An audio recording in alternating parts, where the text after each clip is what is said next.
Freedom Healthworks is the direct primary care accelerator. We help doctors across the country start fresh in direct primary care.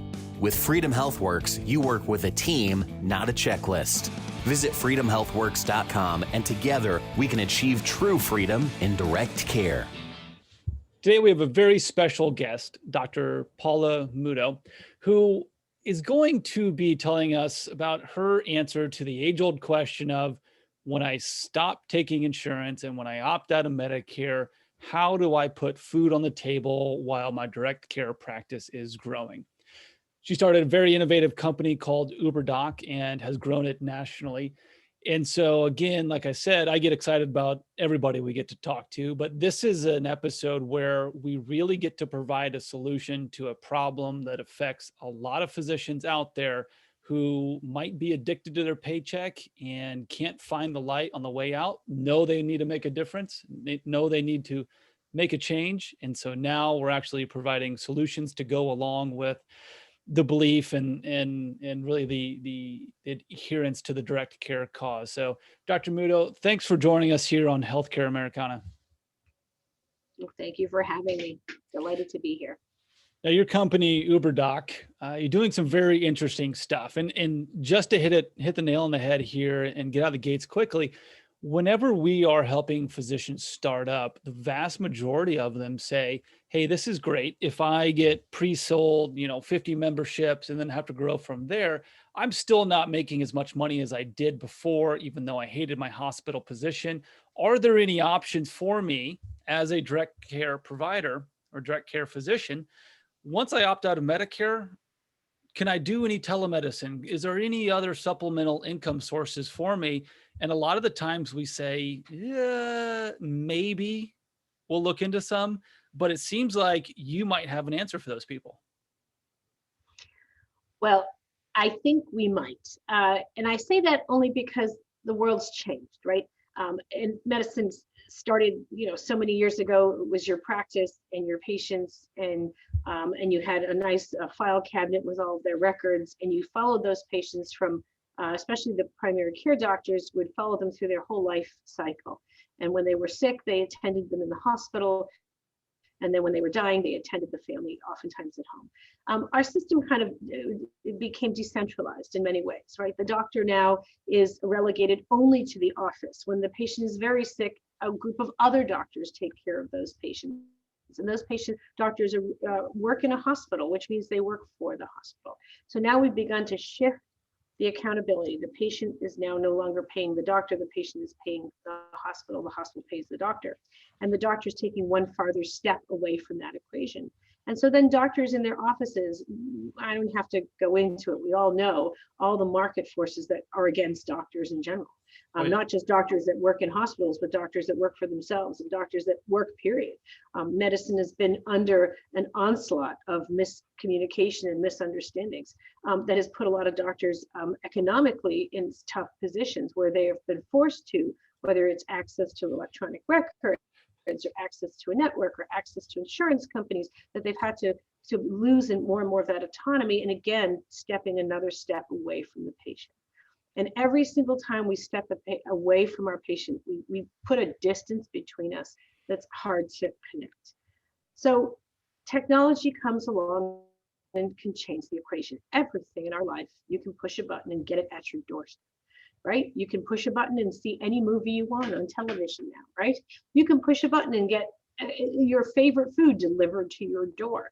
Why is it that you cannot push a button and get really good quality healthcare or connect to your doctor? Why is that can happen? We carry beepers. We are trained to be available to our patients 24/7. Why is it the patient can't get to us except through an emergency, right? Except through a convoluted process. Can't even get through a phone tree that goes in circles. Why is that?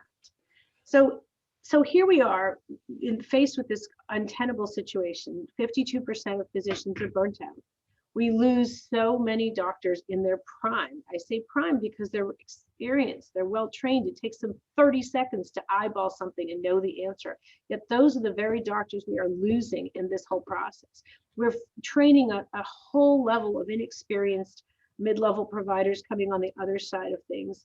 And like with everyone with less training, we'll rely on technology more heavily, we'll rely on extra testing more heavily. And so the costs are ballooning and the patients are getting delayed. And we know this because our outcomes are lower. So faced with all of this, can a doctor reinvent themselves and be in front of the patient again? So UBERDOC was started as a way for a patient and a doctor to connect in an office outside insurance, just straight fast pass to a specialist. Specialists began to expand beyond surgical specialists to medical specialists to primary care specialists, internal medicine, family practice. They are specialists. We are all specialists. There are not many of us. There's just under 1 million of us in this country. A lot of us are old and people are retiring. So we are a very small group of people serving a very large population. So knowing that the demand is high and knowing that supply is low, then why can't we use technology to break away some of those barriers and allow doctors and patients to connect through a model that's efficient, transparent, and where the payment is not siphoned off into insurers and into all these employers? Why can't we put doctors back in the driver's seat to connect to patients and do what they do best? And that's what our model is. It started off as in-person visit. Now we've included telemedicine, and now we've created the concept of a stay-at-home doctor, doctors that can connect directly to patients and have direct payment to the physician. Our model's always been a direct pay, no middleman model. And that's who we are. I love it. It's all doctors are specialists. You said that, Yes. and it's just like, it's one of those moments where you hear somebody say something and like instantly the clouds part. You're like, wow, that is really profound. Too often. But the insurance companies call us that. So I didn't make that up. We've just forgotten that word. I think so, but even in medical schools and residency programs, people are almost actively discouraged from going into primary care or into family medicine. And what you said just rings so true to that even what we consider to be GPs are very specialized in the kind of care that they're able to provide. So, I hope everybody out there listening can take that one to heart. You don't have to be a super subspecialized surgeon to call yourself a specialist. I love that. I had to give you a special call out when you did see that. I could say it's the over 35 crowd too, because it takes a really long time to be a doctor and to train and finish training and everything else. So as I joke about, everybody on our platform is old. Well, I mean, you can't have any 20 something on our platform. It just doesn't. Nobody, unless you've got a super genius Doogie Howser, no one can actually become an UBERDOC unless they're over 30. So you have a little gap. You have the Doogie Howsers who are less than 20 years old, and then you have the, I guess the regular people, the regular smart people who became doctors over 35 on there. It goes back to the old adage that, it takes 10,000 hours of experience to really become an expert at something, and that's a lot of hours, dedicating a life it is, to it. And I have residents. I have both surgical residents now in my life, and I've had family practice residents for 20 years. And over the time, these kids are super smart, and a lot of them say, "Oh, I before I went to medical school, I spent like 6 years teaching English in a poor suburb of somewhere, or even maybe in Africa." And I look at them and I said, "Oh my gosh! So at 21, you were teaching." I'm like, at 21, maybe 23. I was examining patients. I'm like, in the old days, you went from college to medical school, and by the time you hit your second or third year, you were in the hospital and you didn't turn back. And so then I thought, wow, I have already, by the time I was 29, I had seen thousands of patients, just from that, and so here's somebody who's just beginning, right? They're just starting their residency. They have, like you said, aren't even close to those 10,000 hours of patient care. And despite the fact that medicine is considered so high tech, it's really very much of an art. It's a job, it's a vocation. The more you see of something, the better you get. They don't just call look it at COVID back in March a year ago till today, the mortality rates, the way doctors treat, the way people can identify, it's so different because you've seen a lot more of it after 365 days than you did when it first started. Yeah, and like you said, it's an art. It's kind of the intersection between art and science. And as we know, that there are very few things that are settled in the scientific community these days. There's a lot of theories out there, but science is always evolving. That's where it's designed to do. But they don't call it the practice of medicine for for no reason whatsoever, right? It always Because we takes need to a little bit practice. more. Because we need to practice. And I want to say that, it takes they always say it takes many years to train a doctor, right? That the doctor puts in a lot of time. And what a shame that the doctor, went through all that training and then decided to drop out and join like industry or whatever. But people forget how much the system invests in us. Mm-hmm. All of the patients that literally lay down their lives oftentimes or body parts for us to become the skilled people that we are. The system invests a tremendous amount in the physicians. And so that's why the system should recognize what a precious resource we are. And people forget that. They think we can be replaced by a robot or, or a virtual care, but actually you can't. Because ultimately the amount that you've invested in this workforce needs to be appreciated. Do you feel like a lot of hospital systems and then the health industry in general recognizes how valuable physicians are? No, physicians have been sidelined because we are replaceable. We're not brandable. Think about the world's experts. Think about some of like I think about like some surgeons that really created departments and created and changed the way we practice, and real leaders. And they would be part of an institution. And you'd go to that institution because you were going to that skilled person. Well, now that skilled person leaves the institution and goes somewhere else or retires. The institution still brands itself. Instead of the doctor, they brand the department. And this shift from the individual to the institution has occurred over the last decade or two because it's a business model, right? Well, we might have had that really good doctor here, but now they're retired, but that's okay because we want the business, right? Now we have the business. And sometimes they've built the department and it remains, but other times they really haven't. The department simply picks up and moves to another institution. And yet that's not transparent to the patients because it becomes a marketing. So I think that because the business model creeps into medicine and people think it is a business model, that oftentimes the doctors are inconvenient in that model, right? We're inconvenient. We're just the people that have to kind of be there to make it happen. But we're not that important because they feel we're replaceable. It's the commoditization of physicians. It's a theme that we've talked about and touched upon, in numerous previous episodes. And it's a theme that we touch upon every single day at Freedom Healthworks, that not everybody wearing a white coat and wearing a stethoscope is the same. And, going back to what you said about all physicians are specialists, I mean, that one stuck with me. That hit me in the core, it really did. And to be able, and it's not just marketing and branding, but it's like physicians, once they get out of residency and they some cases, I hate to say this, but they actually survive medical school and residency and they don't drop out before hitting 30, they are almost beaten down and kind of like an obedient pet. They don't want to speak up. They're terrified of a hospital system. They're terrified of hospital administrations, and they just keep their heads down rather than speaking up about any type of, burnout issues and, emotional abuse at some points in time. And it's just like, how did it come to this?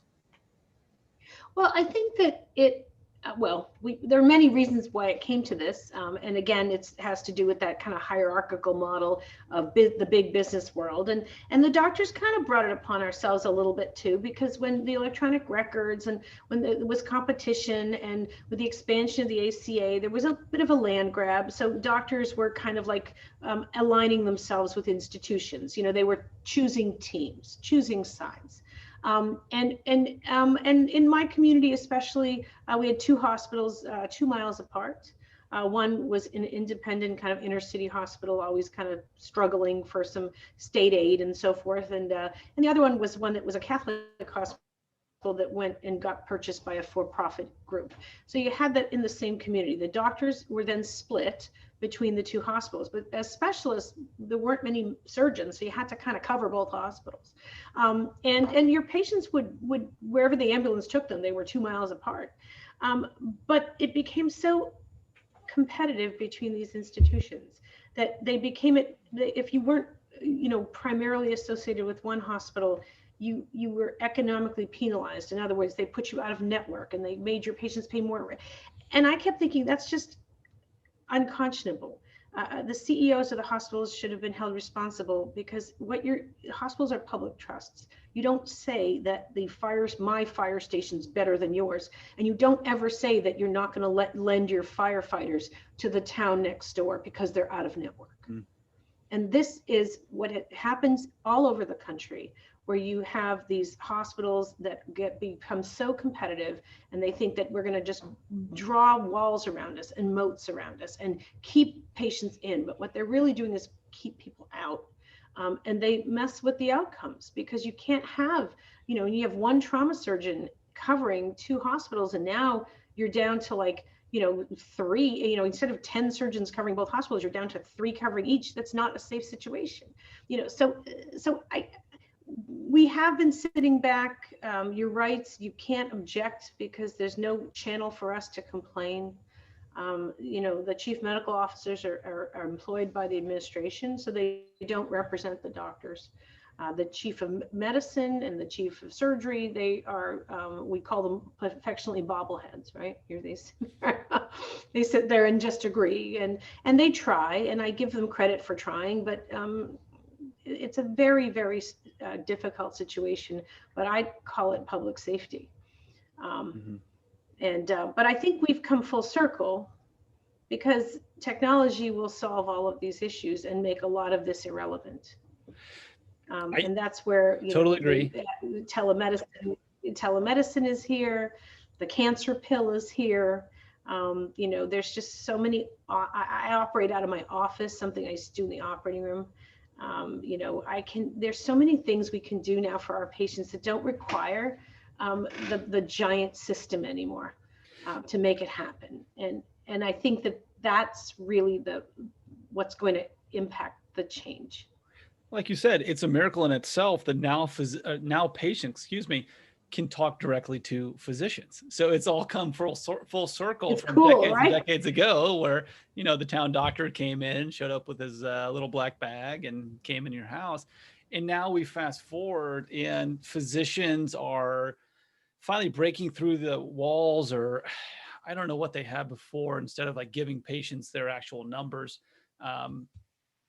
we work with a ton of physicians who just give people their cell phone numbers, their office number, and it's like, call me, text me, get a hold of me. It's more efficient.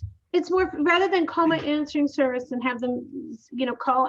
Sometimes you don't want your phone number everywhere, but the emergency room would call you all the time. I mean, they didn't have any problem bothering you 24/7.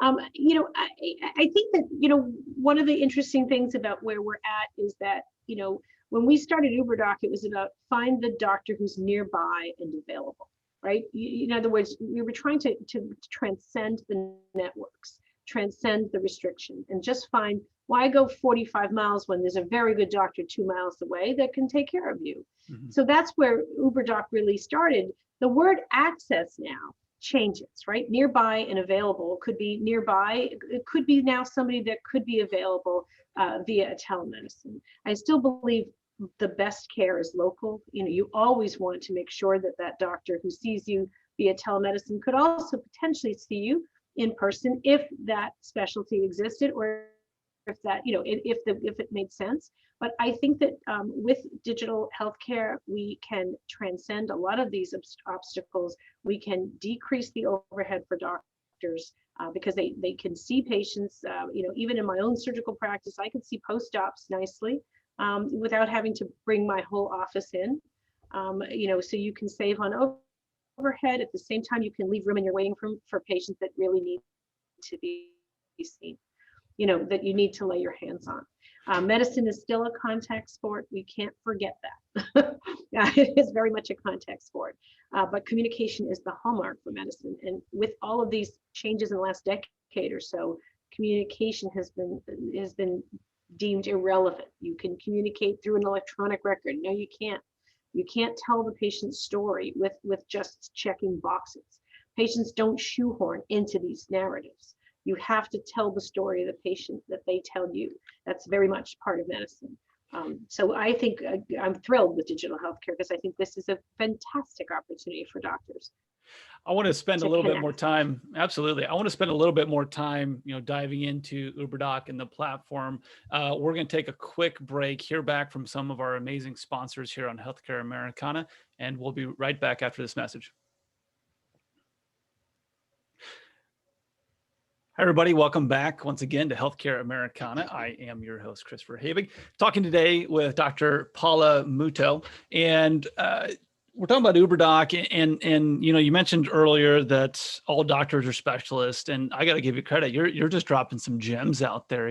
Medicine it's a contact sport, and so I look at this, and we talk to a lot of doctors who say, "Well, I just want to do virtual care. I just want to do telemed," and we say that's okay, but in our purview, telemedicine, the technology capabilities are coming out of it, is a wonderful, incredibly needed supplement to care. It's not a replacement. Would you disagree or agree with that statement?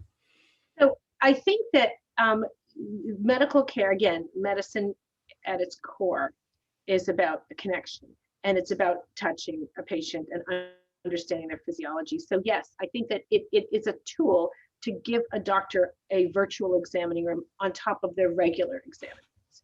However, there are some physicians that actually connect very nicely through a telemedicine model, and it might be more impactful.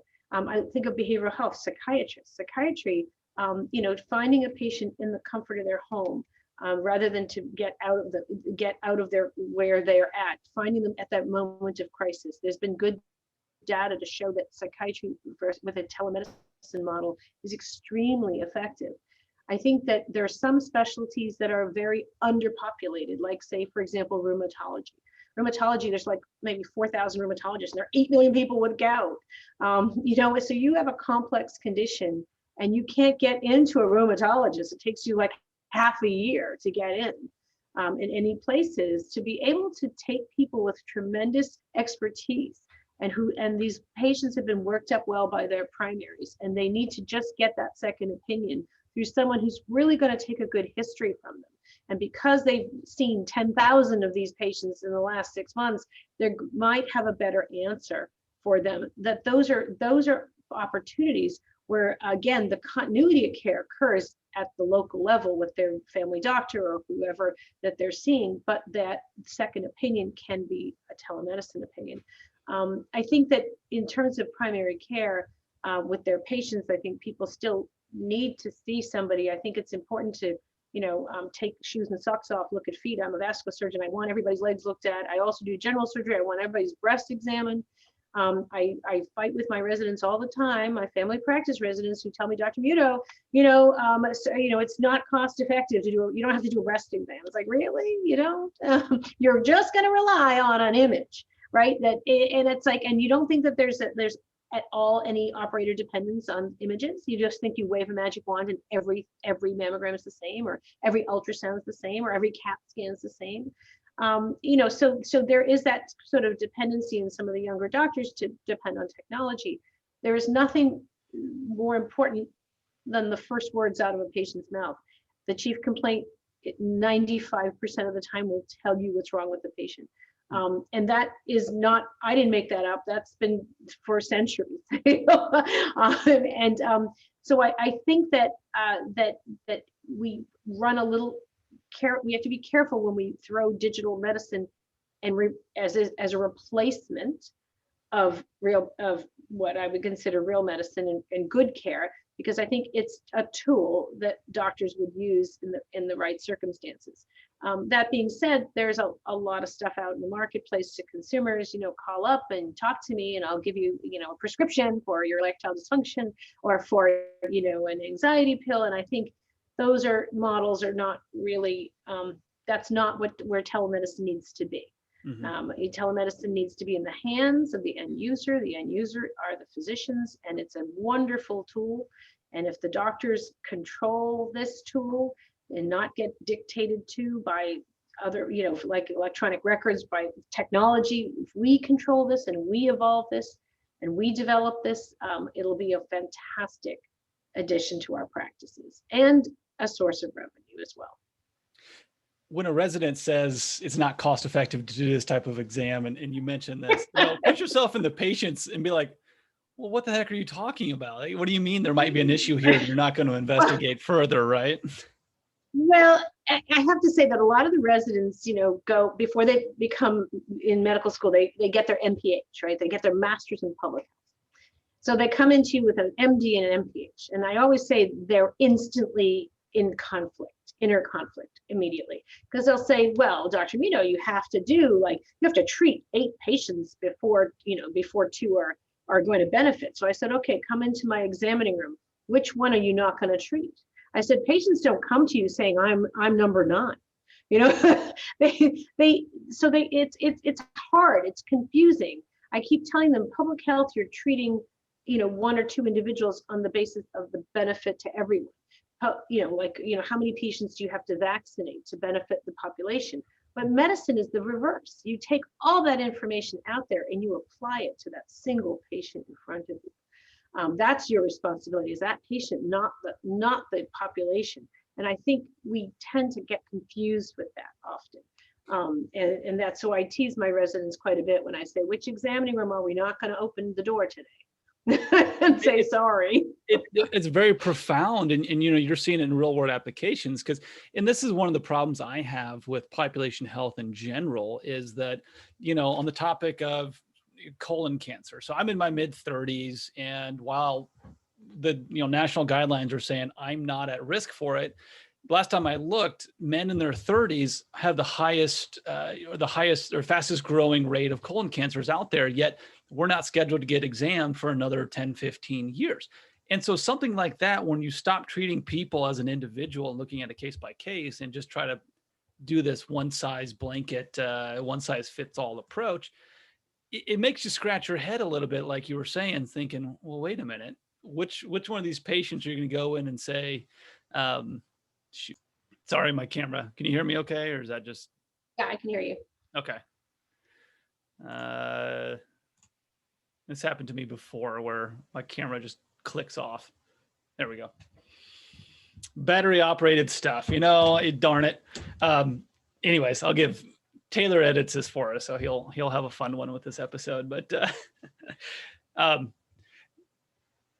so when guidelines say that men in their 40s and 50s should be getting colonoscopies, yet men in their 30s are seeing more and more occurrences of colon cancer, to me, there's a big disconnect between what we're seeing, at the front lines of medicine versus what these guidelines are saying from a population health standpoint. Right, and at the end of the day, for me, it's the patient's comfort level, right? I mean, if you are concerned and you have a valid concern, then there's nothing that should stop you from getting that. Now, what stops you is, does insurance cover it? Well, nowadays, if you have a transparent model and you're able to find out what the price of it is, there should be access to cancer screening that is outside insurance. In fact, most cancer screening could be outside insurance. I mean, a mammogram doesn't cost much. We're looking at a model now of creating a complete vertical for lung cancer screening, for colon cancer screening, and for breast cancer screening. Through a cash model, through a teleradiology model, getting a mammogram, getting it read immediately through a radiologist, and having it all then loaded onto your phone and off you go. There's no reason to have any waiting time, right, with technology. The only complication comes in if you need to have the insurance card, you need to have the bill go through, mammography is not paid very much, so they have to kind of go through a bunch of ways to kind of make sure that the payment is there. I mean, there's just too many complications with this. So colonoscopy, or Cologuard or one of those screening tools, those are all things that are available for colon cancer screening. I think technology, again, will, just like anytime technology improves, the price comes down. Always, right? Mhm. When we all had those big screen TVs, and now you get a monitor for free, right? So every technology will invariably lower the cost. So we need to just embrace the technology and not worry so much, that because the cost will come down with it. And again, when it's utilized properly by the professionals. But I think that I'm a huge believer in patient choice.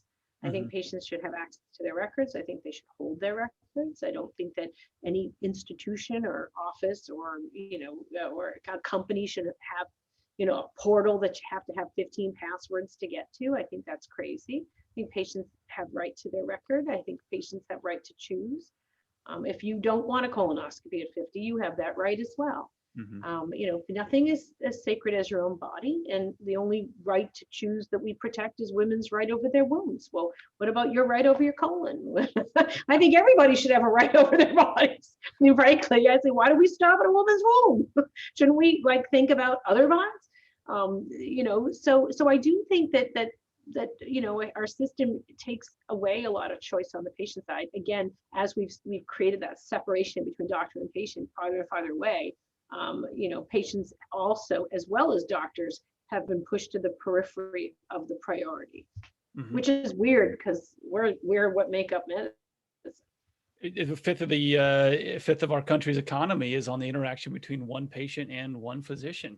So it's a big complex web that we've woven. So, focusing now on your work with UBERDOC, and we touched upon it when we first started talking about, it's a platform for really any type of physician, whether you deal with Medicare or, in the case of so many direct care physicians out there, you don't have to deal with Medicare and still use your platform, which really distinguishes UBERDOC from any other type of telehealth or supplemental income option out there for physicians. So give us a quick synopsis. How are you able to do that when so many others either don't want to or looked at and said, yeah, I'm not really going to do it? Again, our model was created by physicians, right, for their patients, nurses, physicians, people in electronic technology, people, billers, managed care experts. I mean, literally frontline people that said, wow, this system really doesn't work. Let's make it easy. So we built it for the workflow, for how a patient interacts with the doctor. Why other people hadn't thought of this is because why would you think of this? Why would you want to increase your access and decrease your cost? That actually is counterintuitive to the system. The system actually goes the other way around. Let's make it harder to get to the top of the, and let's charge a lot more. So by reversing that equation is what made us kind of different. And also being a business person, a business mind, I thought, well, doctors, I know doctors, as I had said before, I come from a whole family of surgeons. My dad, I was brought up with a great thoracic surgeon. My brother's a surgeon. I married a surgeon. I have 2 uncles that were surgeons. So you understand how doctors think, right? And doctors do not value themselves by money. They value themselves by volume. The doctor that has a waiting room filled with loyal patients is what pays. It was what is the currency for that physician. It does translate into economic success as well. As my father always said, if you just take good care of the patient, you will be successful. Period. Your happy patient means they'll tell other patients. Happy doctor means, no complications, you will be happy, right? Just take good care of the patient. So it's just like, I hate to say, like a restaurant, you serve good food, people come. It's as simple as that. So doctors value themselves on volume. So knowing that, we could take the price down to a point where it was cash, so there wasn't any cost in getting that patient, right? UBERDOC takes on the cost of marketing to the patient, and then the doctor gains the patient. UBERDOC is just the glue. And we're a transactional model. So doctors don't even pay to be on UBERDOC. If they can pay if they need telemedicine or if they need some other type of service that we provide, But if they have their own telemedicine platform that they're happy with, they can even bring that address onto our platform as their office location. So we actually offer this to our physicians free of charge, who want to be able to build this practice. We feel so strongly that it really doesn't matter if I have 1 or 2 seats in everybody's waiting room, virtual or otherwise. UBERDOC does just fine. So our devious model is to create this price transparency, create this network of doctors all over the country who are like an army standing up for the patient. Sure. Is there any reason why a physician practicing direct primary care, direct pay care, direct patient care, whatever you want to call it, who has opted out of Medicare and still in the startup process, growing their patient panel, is there any reason why they wouldn't join your platform?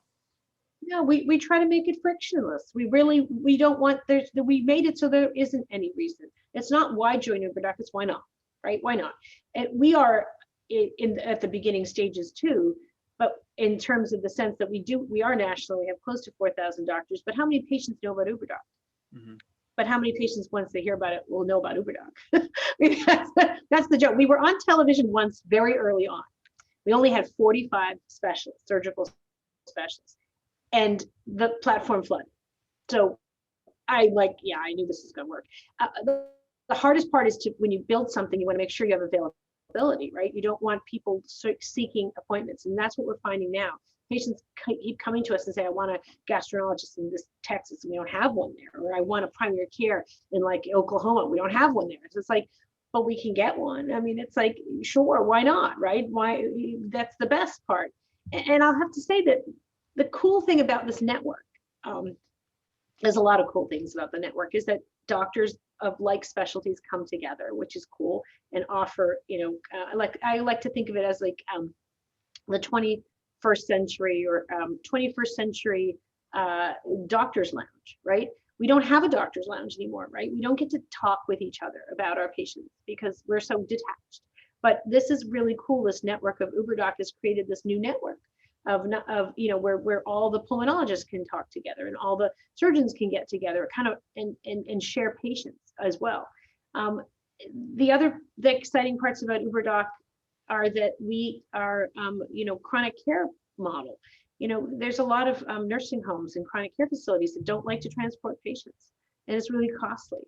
So they're looking at our model saying, hey, wait a minute, what if we just got an UBERDOC to do a telemedicine visit? Mm-hmm. Like the simplest thing, like, it doesn't sound interesting. Like, wow, think about that through a cash model. A chronic care facility that spends, thousands of dollars trying to get consultations, get patients out to get their post-op checks. What if you just did it through a cash model? Mm-hmm. Really intriguing, right? It's like the modern day. In the entire. Yeah, it's like the modern day house call is what it really modern day house call. And nursing homes are really struggling, right? They don't have enough money on a good day. And so to be able to improve care, improve access, and at the same time, just simplify it outside of restrictions. So we have a lot of partnerships. Of course, international consultation as well. But honestly, any doctor out there who wants to give us a try, they're welcome to the platform. It's easy to join, and then we try hard to get our doctors patients.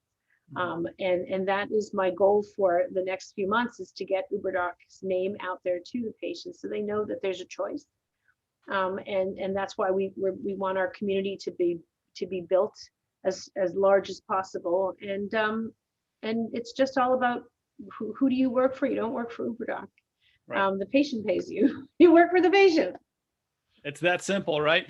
Last question. It's that simple. It really is that simple. And patients use their health savings account. And you remember, younger generation with increased mobility, a lot of the millennials don't have primary cares, right? They have primary care a la carte. That's why they go to a walk-in, right? Well, wouldn't it be nice if they could just walk into one of our specialists, right? And then so the concept of that one-time payment, one-time visit, a la carte, yes, we want people to build practices, but the patients themselves may not be people who are going to be attached to one doctor at a time. Sure. That's why we like our model, because it's very flexible. It's access and convenience, those two hallmarks of what this entire cash movement really is, and excellent care too. Let's not discount that. And so, one last question for you, and this is kind of a fun one. In your perfect world, and you describe this, and we use the word telemedicine a lot. And to me, I've never understood where that vocabulary comes from, because to me, telemedicine is just an easier way to talk to your medical care physician and provider. Where in the world and what do we do with a term like that? I don't, when I do my taxes, I don't actually meet with face to face with my accountant, but I don't say, hey, I followed my taxes via teleaccounting this year. I think that's a great question, because in all honesty, when I started UBERDOC, I used to pitch it like, well, because surgeons can't do telemedicine, right? We have to touch our patients. That's how I was always thinking, like telemedicine is something that the doctors that don't need to touch you. As I learned more about what real telemedicine is, I would like to call it real telehealth is that intimate connection, privately, visual, eye-to-eye contact, very important. It's very, very similar to taking a good history from a patient. Telephone calls have been part of our responsibility as a physician forever. You call me because you're having pain after I took out your gallbladder, or you're calling me because your family member is having more pain in their leg. I answer that call. I don't monetize that call. Why don't I monetize it? Because I'm your doc. I'm not going to run to my computer and document that, oh, well, look, I did something. So I worry a little bit that a lot of the telemedicine that's happening in this country right now is monetizing that phone call, and to say like, okay, every 91 days I'm going to call my patient and they'll care for it. And I think that probably isn't the best use. That isn't really what telehealth is about. However, people say, well, my patient's elderly and it's a phone call. I understand that. But what's the purpose of the check? If it's because I read your EKG, which just came through the cloud from your home monitor, and I'm noticing that there's a problem and I need to call you and say, wait a minute, now that's telemedicine. But if I'm just calling you to say, hey, how are you today? I'm not sure that we should monetize that, because I think that's a race to the bottom that the doctors will get penalized on. And we'll throw out the more important parts of telemedicine, which need to continue to exist. When you do episodic care like that, especially just what you're kind of talking about is calling somebody up, seeing how they're doing, just being a nice person, showing you actually care about somebody who might be vulnerable. That's why we love the membership model, because there are no barriers for that transaction. And like you said at the beginning, where for whatever reason, we've built a financial incentive within healthcare that everything has to be in person, and you build up a ton of barriers to that when every time you walk into a doctor's office, you're going to have to get your checkbook out at some point. And so that's why I love that membership aspect of it. And I'm not advocating for physicians just to start giving free care by any means, but there are better compensation models out there that actually benefit the patient. And so that's the big thing. When patients stop coming in for medical care, guess who's going to be hurting just as much as they are? And, that's the people providing that. That's exactly right. And in our model, our price point launched 5 years ago at $300, or 4 years ago, $300, which was above the Medicare. We brought it down to $250 this year because of the economy. We're still, again, above what Medicare allowable is. When we moved to telemedicine, we kept that price point. It was really important that $250 in-person telemedicine, same deal. You're getting that specialist. We did get a little pushback from some of our doctors who, some of our primary care doctors in certain parts of the country that thought $250 was going to be prohibitive for patients and that they weren't going to get. So we did launch a flexible model where you can drop your price, but not below $150. We're not a race to the bottom. These are remember, this isn't a $39 phone call, right? That's not what this is about. And that's what you see. So just to interject there, that's what you see from a lot of benefits community. They say, well, I can get a televisit from, some of the big boys out there that accept insurance for like $5 or $10 a visit. I'm thinking, who in the world $20 doctors to do that? Doctors are answering your phone for $20, right? So, but that's not what UBERDOC is. UBERDOC is not a one-off. It's not an allergic rhinitis call only. These are specialists. These are people who are going to talk about your diabetes or your hypertension, figure out your rheumatology, your gout, do a consultation for like a potential orthopedic. Again, whether it's in person or whether it's telemedicine, we felt that the value of the UBERDOC visit could be the same. And it was very important because there is parity between telemedicine and in-person care. And that's really what's changed in the last year. And that's why we hold to our price point, we hold to our brands and the quality of our doctors. We are a network of those under 1 million doctors out there. That's all we are. We are a very small workforce that's out there, and so that's why knowing the economics of it, supply and demand, doctors worked a long number of years. They should stand up for what they do. They're not there to gouge a patient, but they need to be fairly paid. It's like, you deliver a baby, somebody gives you a goat. It is the absolute the most accountable, honest relationship between a patient and a doctor. And medicine is a peer-to-peer economic relationship. It is not a corporate relationship. And when we try to shoehorn it into a corporate model, we fail every time. It's the all-important emphasizing that patient-doctor relationship. That's what's going to make the difference. And that's what UBERDOC was founded on. And telemedicine to me is a wonderful way. Again, we have a high dropout rate of women doctors drop out like 40%, 6 years out of training. Oh my gosh, the stay-at-home doctor, bring them back into digital health. Bring telemedicine into their practice world, into these doctors that want to retire. Keep them going. We have a dermatologist down in Florida who's like, he said, I can recognize a mole a mile away. It's like, we want you to remain in practice. But he was afraid because he said, I don't want to get close to COVID patients. Like, you know what? We get that, but you still have high value. And so there's, again, doctors have skills. Doctors should be able to peddle their wares directly to the patient. Nothing should stop that. And yes, we rely on the systems because yes, a surgeon, you need an operating room. But where does that operating room have to be? It could be your office because of technology. It could be a surgery center. I mean, outpatient knee replacements, whoever thought? Now, 100% of the patients are going home after their knees, right? Because of COVID, right? So COVID was this catalyst that kind of showed us, hey, wait a minute, system, wake up. Do we really have to do things this old-fashioned way? Right. That was very, very well said. It kind of forced everybody to move 20 years in the future. And by no means would I advocate that the healthcare industry is beyond other industries out there. But when you're stuck in 1999 in a 20-year advancement, okay, that's going to cover a lot of ground very, very quickly there. Well, Dr. Muto, I appreciate you taking time to join us here.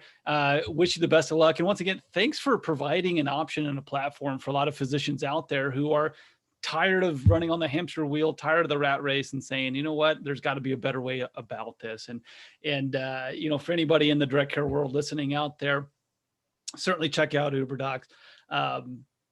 It's from what I know about you and about the platform, it's one of, if not the only platform out there where direct care physicians can help supplement income and while continuing to grow their practice the right way. So thanks for all you do. Thanks for joining us here on our podcast. Well, thank you. It's been terrific. Thank you.